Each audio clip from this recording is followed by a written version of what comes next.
Avant tout, donc, quand vous avez ouvert le logiciel Excel, donc à condition que vous sachiez où il faut aller pour l'ouvrir, pour cela, vous avez la possibilité d'aller dans le menu démarrer en bas à gauche, et puis vous allez dans tous les programmes, Microsoft Office, et puis là, vous avez tous les logiciels de Microsoft Office, et nous, aujourd'hui, on a besoin de Excel, dans notre cas, c'est le 2013. Une fois que vous l'ouvrez, vous avez cette fenêtre-ci.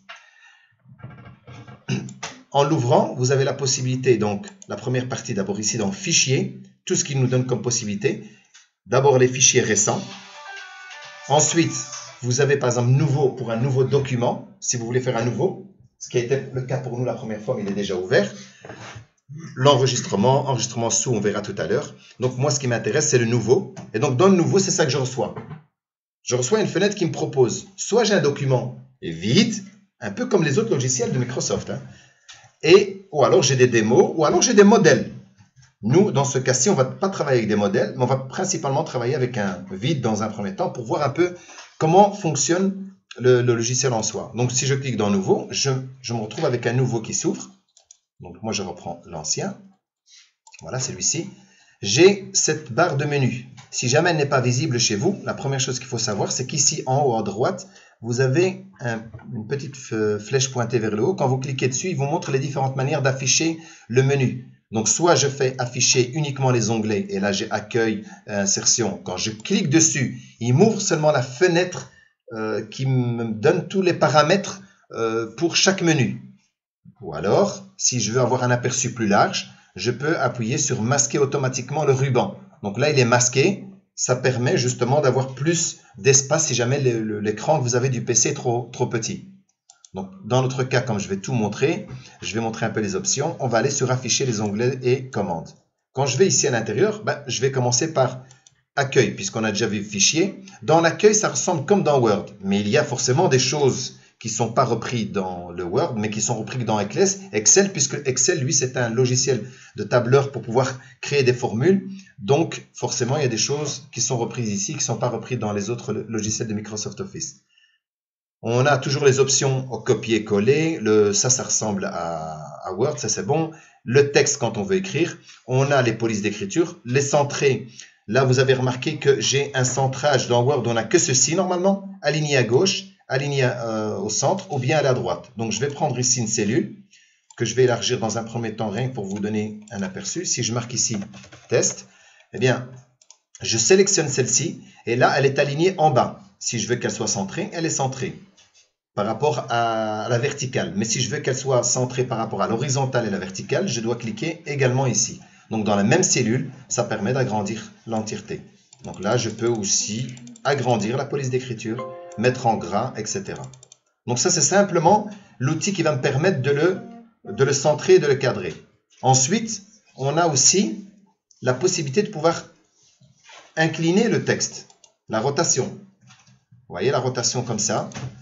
Rotation dans l'autre sens, verticale, ça ne sert pas ici, mais bon voilà, et ainsi de suite. Donc ce qui peut fort être utilisé, c'est ceci. C'est quand vous avez par exemple un menu et vous voulez qu'il tienne assez dans son entièreté et à permettre d'avoir les colonnes qui soient visibles. Dans ces cas-là, il est plus facile de faire ceci parce que comme ça, regardez, quand je vais faire ceci, j'aurai une facilité pour avoir des colonnes avec des informations, avec des titres au-dessus. Ce sera beaucoup plus simple.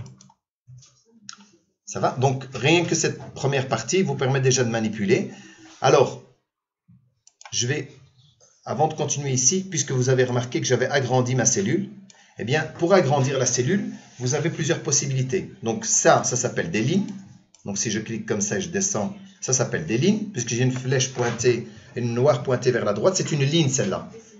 Et si je clique comme ça vers le bas, ça c'est une colonne. Donc comme ça on détermine le nombre de colonnes qu'on a besoin et le nombre de lignes qu'on a besoin. Maintenant il y a une chose qui est importante, c'est que par exemple si vous voulez un tableau et que vous ayez les mêmes largeurs et les mêmes hauteurs. Les mêmes largeurs et les mêmes hauteurs, si je prends toutes celles-ci jusqu'au numéro 10, je les sélectionne pas à partir de là, parce que là regardez je suis obligé de sélectionner comme ça. Je les prends à l'extérieur où il y a les chiffres. J'ai une flèche noire pointée vers la droite. Je reste cliqué et je descends jusqu'au 10. Quand je clique dessus, je clique bouton droit maintenant de la souris. Donc la première fois, c'est bouton gauche. Et là, je vais dans hauteur de la ligne. Et donc, hauteur de la ligne. Quand je clique dessus, Je reçois cette petite fenêtre. Et là, je peux dire la hauteur, par exemple, 25. Je fais OK. Il va tous me les mettre à 25. L'auteur de mes lignes seront à 25. Et je peux faire la même chose pour la largeur.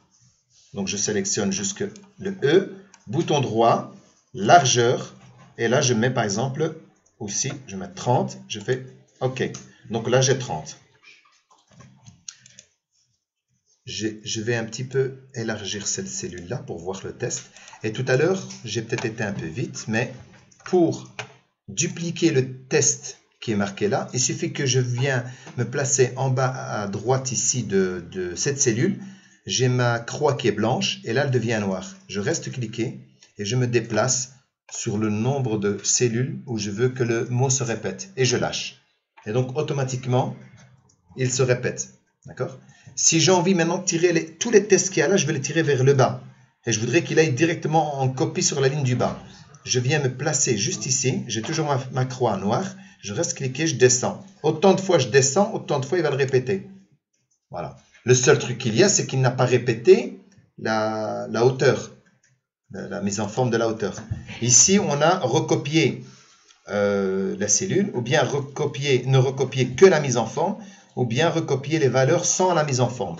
Ici, il n'y a pas de mise en forme en réalité, donc il va recopier les cellules telles qu'elles sont là. Mais si j'avais mis par exemple en rouge avec un fond d'une autre couleur, il allait le recopier aussi. Donc maintenant, si je veux avoir la même hauteur que celle-ci, donc je peux soit cliquer une fois là, je viens bouton droit, je fais hauteur, je regarde combien c'était. Ben ici, ça fait 59,25. Moi, je vais mettre 60 pour avoir plus simple. Et je vais aller sélectionner toutes les autres et je vais mettre aussi 60. Bouton droit, hauteur, et je mets 60. Donc comme ça, j'ai les mêmes hauteurs partout. On ne sait jamais qu'il faut un jour imprimer quelque chose avec plein d'étiquettes comme ça. Ben, ça se fait automatiquement.